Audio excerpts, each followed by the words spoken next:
Welcome back, everyone. Today we're going to talk about Genesis 3, verse 15. And I will put enmity between you and the woman, and between your seed and her seed. He shall bruise your head, and you shall bruise his heel. This verse is one of the most mystical and cryptic verses in the entire Torah. In Zoharic tradition, this verse is not only a continuation of the serpent's curse, but also a profound prophetic mystery, a veiled allusion to the cosmic battle between light and darkness, soul and ego, and ultimately redemption itself. It is the first verse in the Torah that directly speaks of messianic energy, sacred war, and the seed of woman as a redemptive force that will strike at the root of evil. The first phrase we have, I will put enmity between you and the woman, cosmic separation. The Zohar teaches that this enmity, in Hebrew word eivah, is more than hostility. It is spiritual polarity, a divine decree that separates the holy feminine from the impure serpent. The serpent represents the other side, the force that clings to holiness, seducing and siphoning light.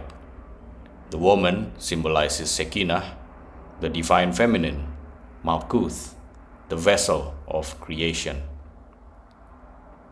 This verse establishes a permanent energetic boundary. He decreed between Shekinah and the husk, no more shall you cling to her roots. This enmity is a protective barrier, ensuring that true holiness can never again be intimately entangled with the root of deception as it was in Eden. Next, we have the phrase, between your seed and her seed. Two lineages in reality. The Zohar reads this on two levels. First, physical.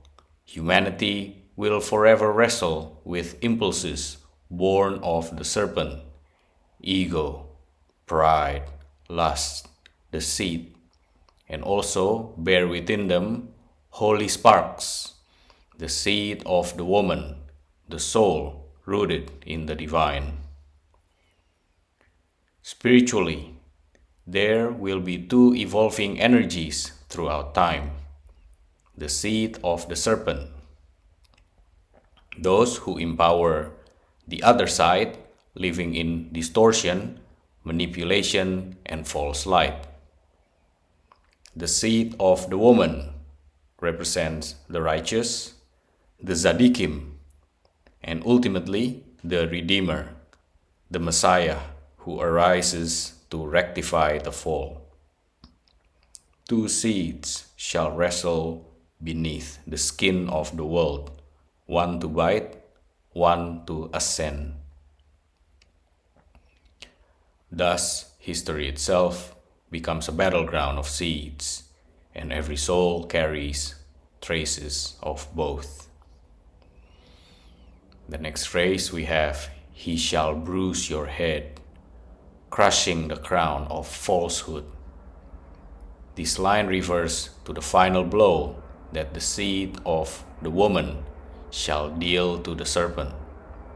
The Zohar interprets bruise your head as a decapitation of the serpent's power, a breaking of the crown, the highest level of egoic illusion, which mimics divine will but perverts it.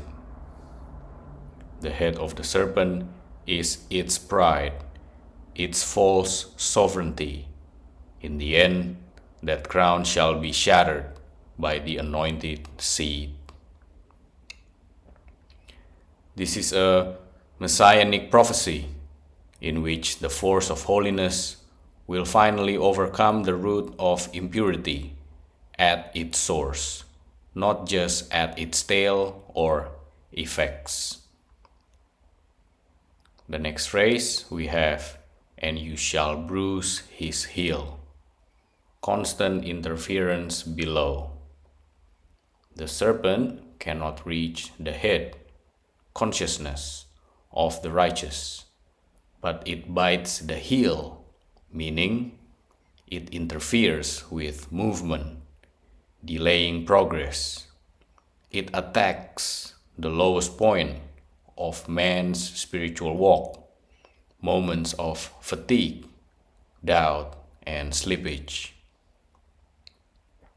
In Kabbalah, the heel, in Hebrew word ekef, is also symbolic of the end of days, the generation called Ikveta de Meshisha, the footsteps of Messiah. This suggests, in the final generations, the serpent's bite intensifies, deception grows, but so does potential for redemption. He shall bite the heel in the dust of time, but even as he bites, he is crushed beneath it. The mystical structure, the dual combat of the soul. The serpent symbol, the head, means crown of ego, pride, the seed. The serpent symbol of the belly represents base desire, lust, seduction, and the dust, illusion of nourishment, false reality. The heel means the walk of the righteous.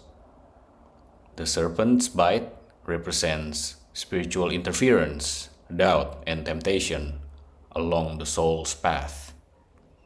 But the heel of the righteous, their grounded persistence, their walk with God, is the very thing that crushes the illusion in the end. Zoharic allusion to the Messiah. Many passages in the Zohar connect this verse to the coming of the Redeemer, known as the seed of the woman, born not of ego, but of divine alignment. One who will crush the serpent's head, not by might, but by restoring Da'at Elyon, supernal knowledge. He will descend at the heel and rise to the head. From below shall come the strike that ends exile. Thus, this verse embeds within it the entire act of history, the fall, the ongoing battle, and the final victory. To summarize, Genesis 3 verse 15 is the first prophecy, the first messianic hint, and a decree of cosmic separation. The phrase, I will put enmity, God separates the holy feminine from the serpent forever, creating spiritual boundaries to protect future holiness. The phrase, between your seed and her seed, two lineages now move through history. The seed of ego and distortion, the seed of truth and return. The phrase, he shall bruise your head, the Messiah, the perfected human, will shatter the root of illusion, the false crown of the other side. The phrase, and you shall bruise his heel, the serpent will strike at the walk, causing delays, confusion, and trials, especially in the final generations. The Zohar teaches this verse is the beginning of redemption. The seed of woman, the soul aligned with Shekinah, will not only resist the serpent, but complete the repair of Eden. And in the end, the heel that walks faithfully will crush the head that rose falsely. That's it for today. Thank you very much for your donation. Be blessed, everyone, and I will see you on the next episode.